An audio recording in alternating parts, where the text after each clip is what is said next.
Assalamualaikum guys, welcome to our YouTube channel Camille Journey.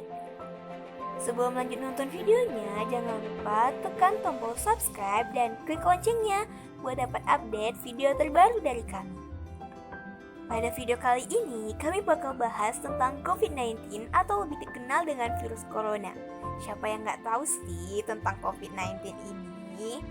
Oke guys, stay tune, happy watching! Pada Desember 2019, kasus pneumonia misterius pertama kali dilaporkan di Wuhan, Provinsi Hubei, Cina. Sumber penularan kasus ini masih belum diketahui pasti, tetapi kasus pertama dikaitkan dengan pasar ikan di Wuhan. Tanggal 18 hingga 29 Desember 2019, terdapat 5 pasien yang dirawat dengan Acute Respiratory Distress Syndrome atau dikenal dengan ARDS. Sejak 31 Desember 2019 hingga 3 Januari 2020, kasus ini meningkat pesat, ditandai dengan dilaporkannya sebanyak 44 kasus. Tidak sampai 1 bulan, penyakit ini telah menyebar di berbagai provinsi lain di China, Thailand, Jepang, dan Korea Selatan. Awalnya, penyakit ini dinamakan sementara sebagai 2019 novel coronavirus. Kemudian, WHO mengumumkan nama baru pada 11 Februari 2020, yaitu coronavirus disease atau lebih dikenal dengan COVID-19. Virus ini dapat ditularkan dari manusia ke manusia dan telah menyebar secara luas di China dan lebih dari 190 negara di dunia. Pada 12 Maret 2020, WHO mengumumkan COVID-19 sebagai penyakit mematikan. Hingga tanggal 29 Maret 2020, terdapat 634.835 kasus dan 33.106 jumlah kematian di seluruh dunia. Sementara di Indonesia sudah ditetapkan 1.528 kasus dengan positif COVID-19 dan 136 kasus kematian. Jadi, coronavirus adalah keluarga besar virus yang menyebabkan penyakit mulai dari gejala ringan sampai berat. Ada setidaknya 2 jenis coronavirus yang diketahui menyebabkan penyakit yang dapat menimbulkan gejala berat, seperti Middle East Respiratory Syndrome atau lebih dikenal dengan MERS, dan Severe Acute Respiratory Syndrome atau SARS. Coronavirus disease atau lebih dikenal dengan COVID-19 adalah penyakit jenis baru yang belum pernah diidentifikasi sebelumnya pada manusia. Virus penyebab COVID-19 ini dinamakan Severe Acute Respiratory Syndrome Coronavirus 2. Virus corona adalah zoonosis atau ditularkan antara hewan dan manusia. Penelitian menyebutkan bahwa SARS ditransmisikan dari kucing luwak ke manusia dan MERS ditularkan dari unta ke manusia. Adapun hewan yang menjadi sumber penularan COVID-19 sampai saat ini masih belum diketahui. Epidemiologi COVID-19. Sejak kasus pertama di Wuhan, terjadi peningkatan kasus COVID-19 di China setiap harinya dan memuncak di antara akhir Januari hingga awal Februari 2020. COVID-19 pertama dilaporkan di Indonesia pada tanggal 2 Maret 2020 sebanyak 2 kasus.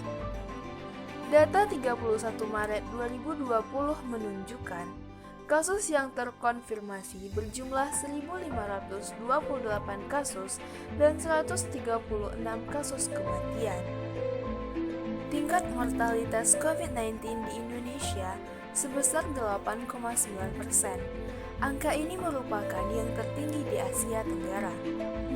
Per 30 Maret 2020, terdapat 693.224 kasus dan 33.106 kematian di seluruh dunia.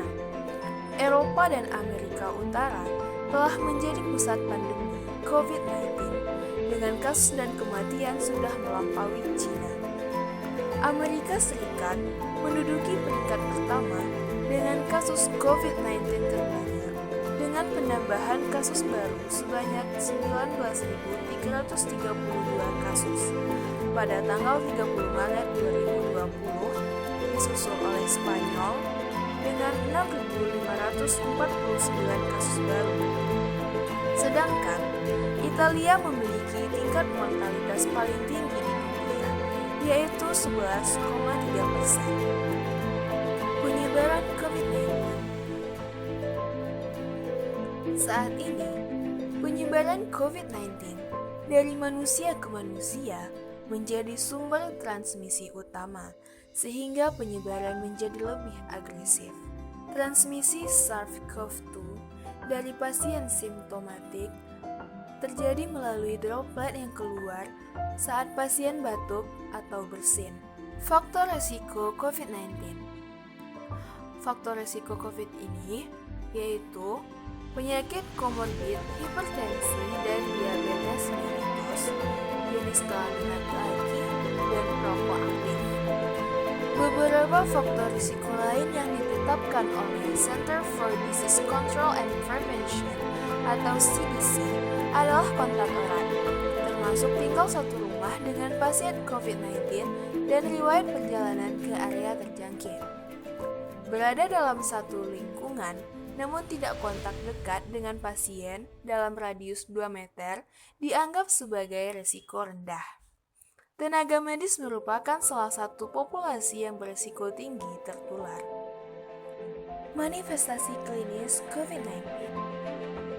Manifestasi klinis pasien COVID-19 memiliki spektrum yang luas, mulai dari tanpa gejala atau asimptomatik, gejala ringan, pneumonia, pneumonia berat, ARDS, sepsis, hingga shock sepsis.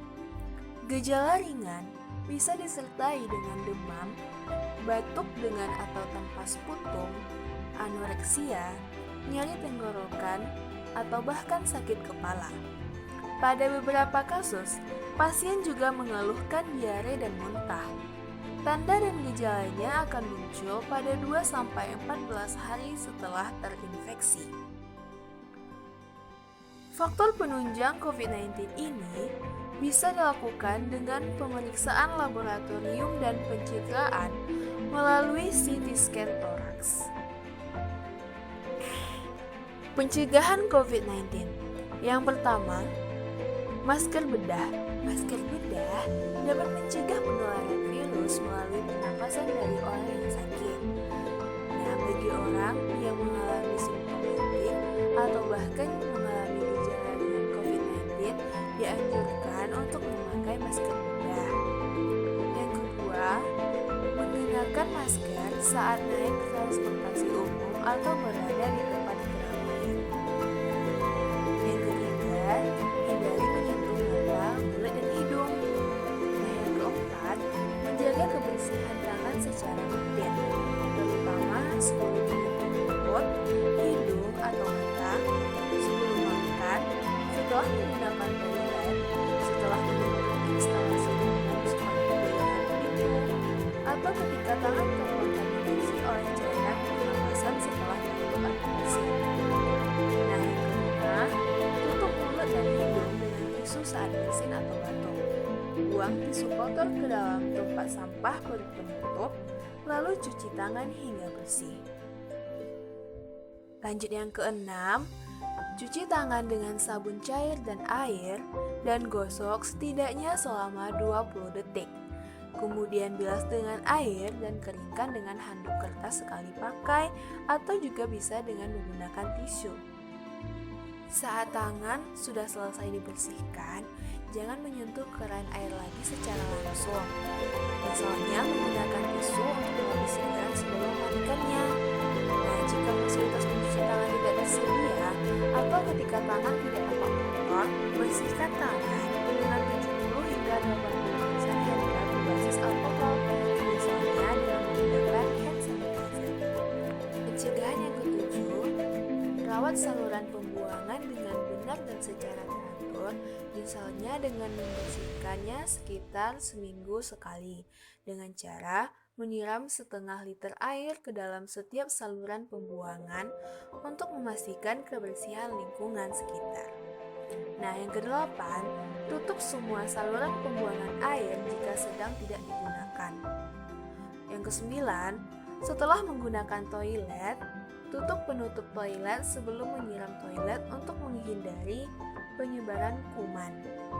Nah, dan yang terakhir, saat mengalami gejala pernafasan, kenakan masker, hindari pergi bekerja atau sekolah, hindari pergi ke tempat keramaian, dan segera cari bantuan dokter.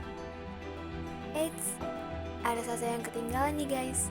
Jangan lupa jaga jarak. Nah, jaga jaraknya antara 1-2 meter. Oke.